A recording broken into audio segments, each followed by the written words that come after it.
Hey there, Grace and Truth. Just wanted to give you an update on the Africa mission, team going to Ghana and whatnot. This is also a lesson in discipleship because we are having to process this stuff in real time. So here you go. The trip has actually been called off for now, and we made that decision yesterday. I'll kind of give you a rundown of why. Basically, there were a couple of things that fell apart on various ends of things. The paperwork on our side, we didn't get our, the consulate just didn't give us our papers in time to get into the country. So that was one issue. And then on the African side of things, also there were some logistical problems. So from about 360 degrees, it was like, yeah, this thing ain't happening. So details. Here you go.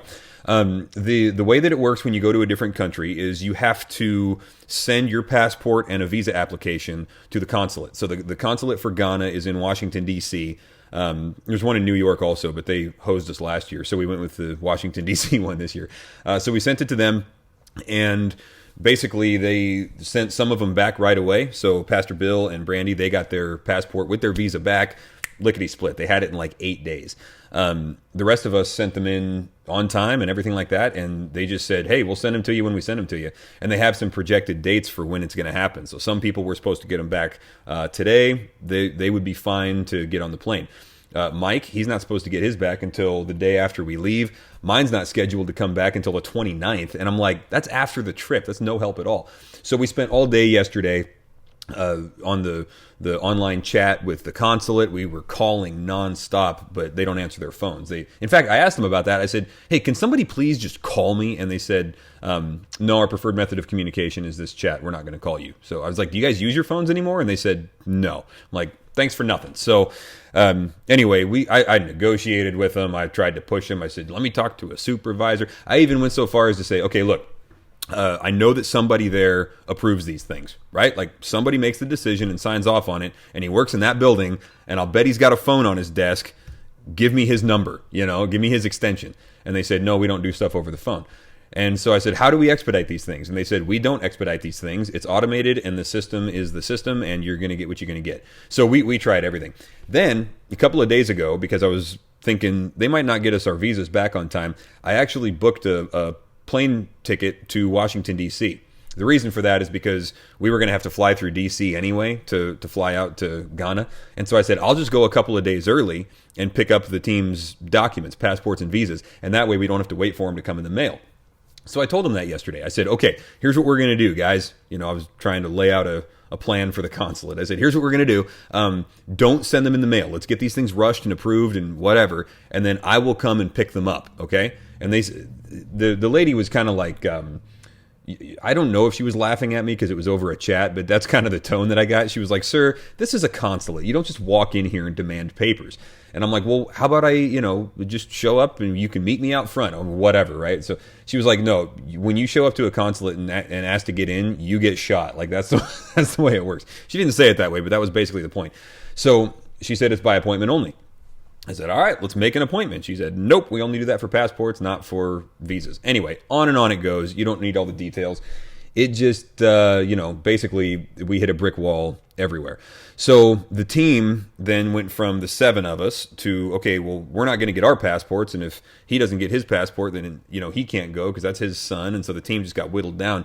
It ended up being basically looking like we were going to have Pastor Bill and then 3 ladies. And look, Westerners kind of stick out in Africa, so having 1 guy and 3 gals, that's what we call a security nightmare, and that's just not a good idea. So anyway, on top of that, then with the team whittled down, the work that we were going to do over there, we had 4 objectives, and 3 of them were going to be impossible, and then the 4th one that we could still do, because we couldn't do the other ones, people wouldn't be there to accomplish the 4th objective, so the attendance would have been gutted. So it ended up just being like a logistical and a practical non-starter from that end. So that was on the American side of things, all right? Then on the African side of things, our contact over there, he's in the U.S. right now. His truck got broken into, and his passport and all that stuff got stolen. So it was just like, how's he going to get back? So the soonest he could possibly get back would be he would leave the U.S. the day after we get to Ghana. So we'd be there with no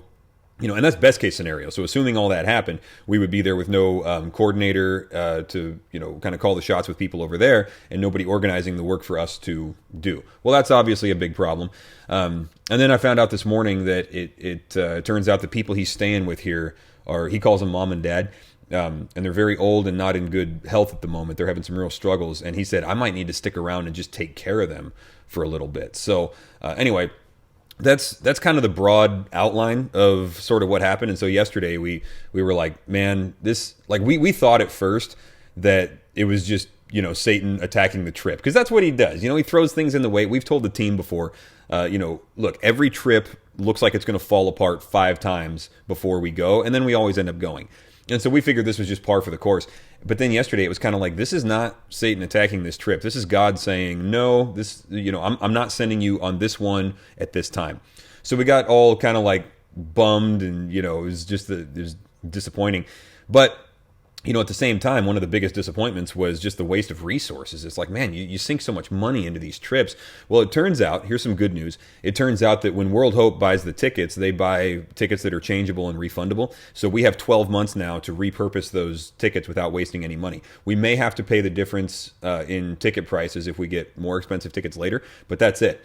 So really, the only money that has been wasted is a few $100 for visa applications that people are going to have to redo and things like that. Actually, Mike and I, we both got multiple entry visas that are good for years. So when we do go, we won't have to refile for visas. So even that's good. So we're out a few $100, which is not great. We don't like that from a stewardship perspective, but it's also not a big slice of the pie. It's not a big percentage of the money that goes into a trip like this. So anyhow, that's where we're at. We're getting the team together on Sunday, and we're going to chart out a course forward. And everybody in Africa is really, like we talked to our coordinator there this morning, and he said, we still want you guys there. We will reschedule everything. We'll get all the same people there. It's going to be fine. They're really excited to have us. So we're looking at maybe April or something like that. So we'll get the team together on Sunday, and basically this just reminded me of this thing I pulled up here of Acts 16, where it says, they passed through the Phrygian and the Galatian region, having been forbidden by the Holy Spirit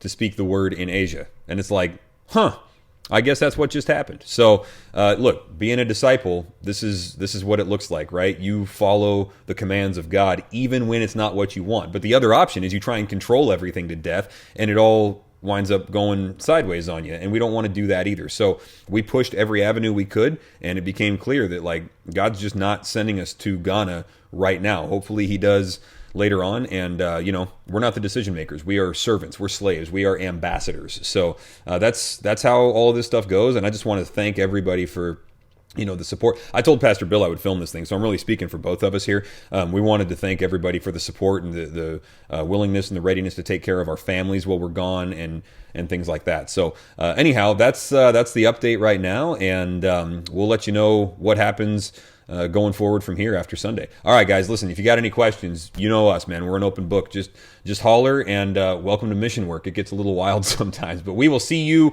now. We will see you Sunday, which we didn't plan on before, so I'm excited to see you there. All right, guys.